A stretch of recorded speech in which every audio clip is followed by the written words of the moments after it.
So when I go to bridle up a horse for the first time, this is how I'm going to do it.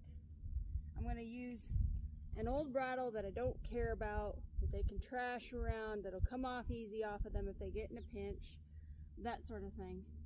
And I may or may not have a halter on them. It just depends on the horse and the situation. Hi, girl. And she says, let's hurry up and get this on. She's got her nose already in it. So I'm going to slide this up here.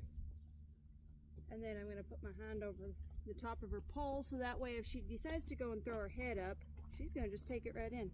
So that's how a lot of times colts will do things. But I'm going to have my hand over her poll, so if she throws her head up, I can hopefully help guide her head back down.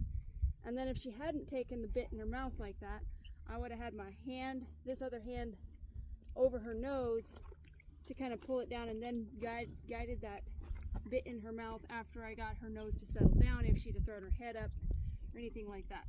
But she kind of cheated me this morning and put the bit in her mouth herself. So then now, after I wait for her to kind of get this mouth a little bit quieter, I'm going to check size. It's not too tight on her for now, so I'm going to let her wear this for today's session and get used to that feeling in her mouth, and then I'll show you how I take it off. Alright, so when I want to go take the bridle off, there's a couple of very important things that I pay attention to. Hand up on the pole so she is less apt to throw her head up, or if she does, I can put pressure on it and ask her to drop it. And my hand on the top of her nose, so if she throws her nose up as this bit's coming out, because she doesn't know how to release it yet,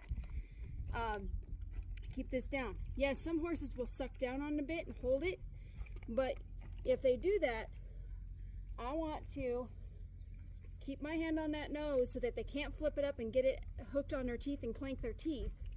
And until they let go of it, I'm going to hold this bridle up here. I'm not going to drop it, because if I drop it and they go to release it out of their mouth and I don't have a hold of this, they're going to clank their teeth, and that first time you bridle them up, you don't want that to happen, because you're going to set them up for bad memories with the bit later on down the road.